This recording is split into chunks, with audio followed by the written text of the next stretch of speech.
আসসালামু আলাইকুম। নাজমা কিচেনে আপনাদের সবাইকে স্বাগত। আশা করি সবাই ভালো আছেন, আমিও ভালো আছি।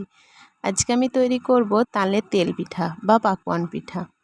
অসম্ভব মজার খেতে হয় এই পিঠাগুলো।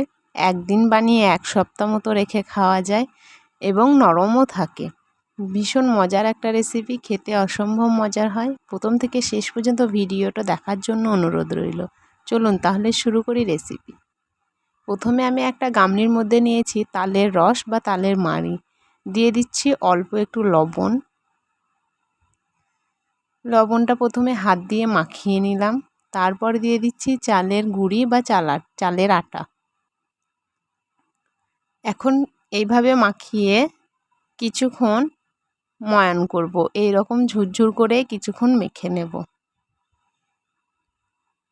আস্তে আস্তে মাখতে মাখতে যখন এইরকম হবে তখন 10 মিনিট মতো এইরকমভাবেই মালিশ করে নেব। তারপর দিয়ে দেবো চিনি। চিনিটা একটু বেশিই দেবেন, কারণ এই পিঠাগুলো মিষ্টি হয়। চিনিটা দিয়ে মাখতে মাখতে এরকম নরম হয়ে আসবে। এইভাবেই আমি আধা ঘন্টা মতো মালিশ করে নিয়েছি। এখন দিয়ে দিচ্ছি অল্প একটু পানি।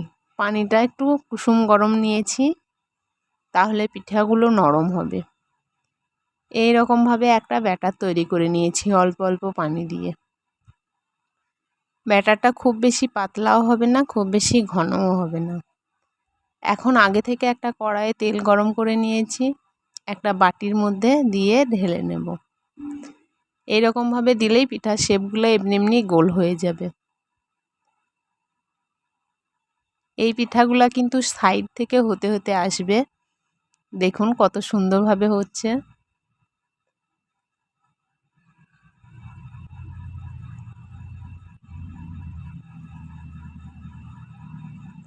এই পিঠা যদি মাঝখান থেকে এরকম ভেতরের ব্যাটারটা বেরিয়ে আসে, তাহলে জানবেন পিঠার ব্যাটারটা ভালো হয়েছে।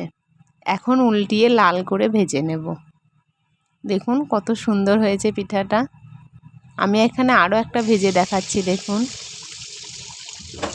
আমার রেসিপি ভালো লাগলে লাইক কমেন্ট শেয়ার করবেন, আর যারা প্রথমবার দেখছেন অবশ্যই চ্যানেলটি সাবস্ক্রাইব করবেন, আর পাশে থাকা বেল আইকনটি অন করবেন সবার প্রথম আমার ভিডিও দেখার জন্য।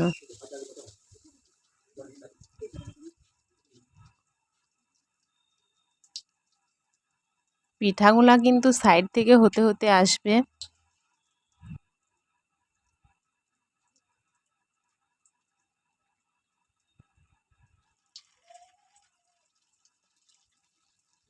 এই পিঠাগুলো উল্টাবার সময় একটু সাবধানের সঙ্গে উল্টাবেন, কারণ তেল ভর্তি, তেলটা ছিটকে আসতে পারে। আমার রেসিপি যদি ভালো লাগে তাহলে লাইক কমেন্ট করবেন, আর যদি খুব খুব বেশি ভালো লাগে অবশ্যই বন্ধুদের মধ্যে শেয়ার করবেন।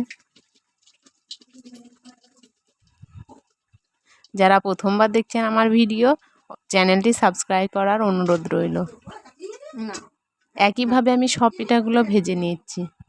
সব পিঠাগুলোই ভেজে নিয়েছি, কত সুন্দর হয়েছে দেখুন। আজকের মতো এ পর্যন্ত। খোদা হাফেজ, টাটা।